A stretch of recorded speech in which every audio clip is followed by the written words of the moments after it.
Are you a plotter or a pantser? That question is a trap and it's keeping you stuck. In this video, we're going to cover the real difference between plotters and pantsers, whether one is better than the other for actually finishing your novel, and the truth hidden in plain sight.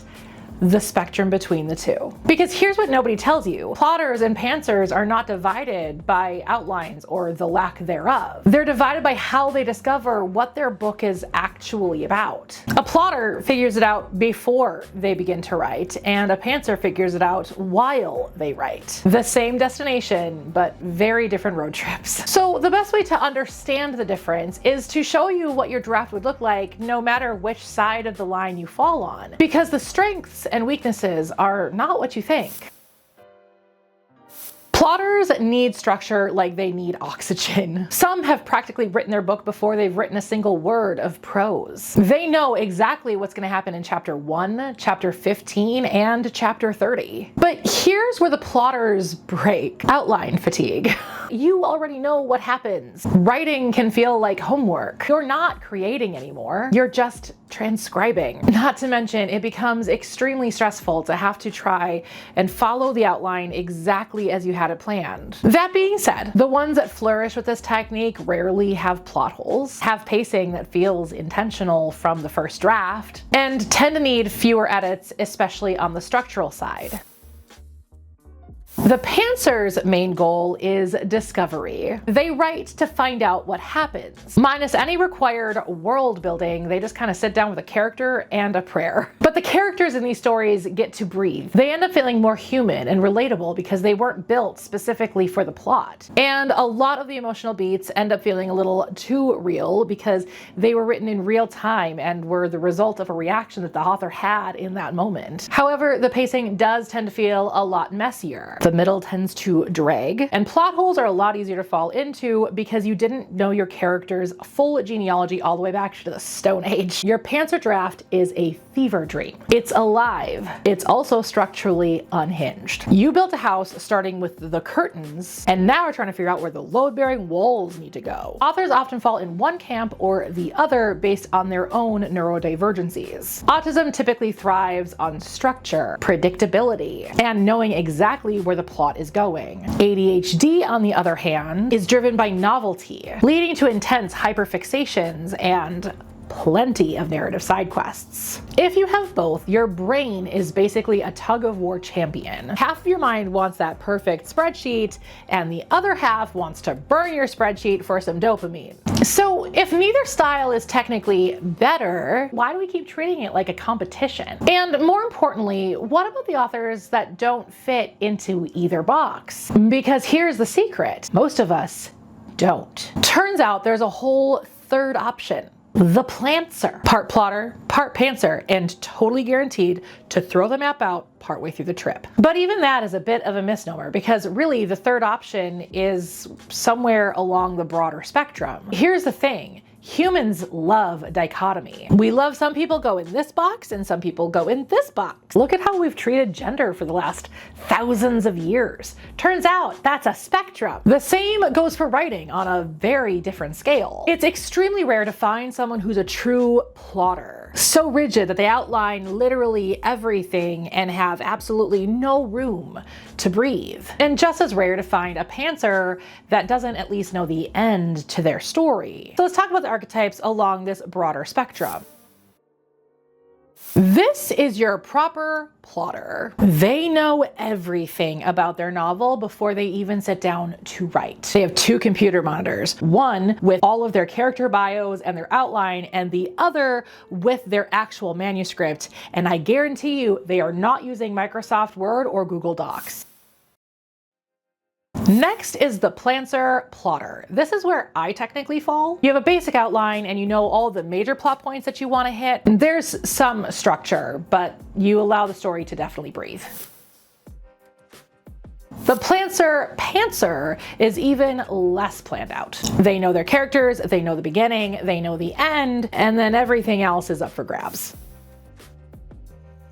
And then the gardener is your pure discovery writer. They know the characters, Maybe. They have a vibe, a feeling, possibly a Pinterest board. They just sit down and write and just see what happens. And honestly, some of the most beloved books that have been ever published were the result of gardening. Not that kind of gardening. Or that kind. Or that kind. The Gardener's Draft is a beautiful, chaotic, overgrown mess. But somewhere in that jungle is a story that no outline could have predicted. The spectrum is real. Most published authors don't fall under either extreme. And honestly, you don't know what part of the spectrum you land on unless you play around a little bit. You have to try a few different techniques to figure out what best fits you. You have to try a few different techniques to figure out where you thrive. As an example, I have done all of the above. I have planned out an entire novel, and I have sat down with blind faith. I eventually settled on making a few notes that I concocted in the middle of the night when inspiration struck, then trying to make sense of them the next morning. This eventually led me to planning out those plot points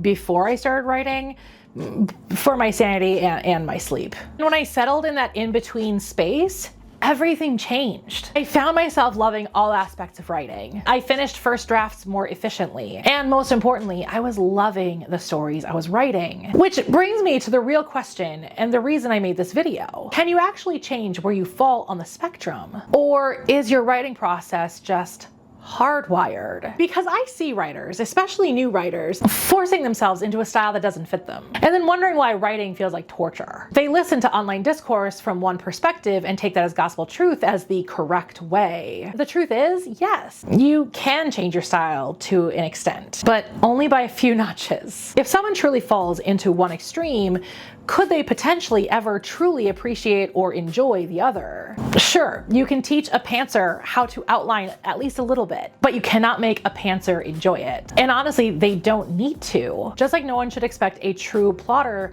to just sit down without a plan and write. Those of us in the middle that actually embrace the spectrum are like O negative blood. We kind of fit everywhere. But there is one specific place where we do succeed, which is actually nothing like O type blood, but just go with it. So after figuring what your style truly is, the question then becomes, how do you set yourself up for success within that style? Authors who thrive at the extremes have built systems to help them through the problems of their particular style. And you need to do the same to get your story out. Pantsers can develop a beat sheet after they're done drafting to help with any flow issues or plot holes. Plotters can leave intentional blank space for some discovery. Yes, this means embracing the spectrum just a little. You got this. And if there's one thing that everybody should do, whether you're a true plotter or a pure pantser, you should at least know how your story is going to end. Figure that out, even if you're gonna pants everything else, because your ending is your North Star. If you don't know where you're going, then you're not discovering your story, you're just wandering. But don't force a style that isn't yours. Build the systems around the one that is. And if that's a half-written, messy outline, 3 character bios, and a post-it note saying they get together in the end, that's fine. That's valid. That's a system. And there's one more thing I want to cover before I let you go, because this debate has a hidden cost that nobody ever talks about. The plotter versus pantser debate isn't just annoying. It's actually keeping new writers from finishing their novels. Like I said, humans love a dichotomy. We love a good binary. Man, woman, fat equals unhealthy, skinny equals healthy, book smart, street smart, introvert, extrovert. When the truth of all of those things falls in the middle, it's the same with writing. You're either a plotter or a pantser, except you're probably not. And that binary is setting new authors up for failure. They're told they have to pick a side or suffer greatly. But the truth is they end up settling for the lesser of the two evils, when in reality they could be doing both things, just in different ways. They focus on the correct way and end up falling down a shame spiral, all because they don't succeed in the thing they're trying to accomplish. And they assume they are the problem, when in all reality it's a system that put this binary in place that's the problem. Because here's the thing that nobody ever says out loud. A reader doesn't care. A reader doesn't care if you outlined your novel. A reader doesn't care if you pantsed it. They care if the slow burn makes them feel something. They care if the payoff was worth it. They care if the story works. And you can get to that same place from either direction. This isn't 7th grade math class. You don't need to show your work. Just give us the answer. Your story. So that question has always been a trap.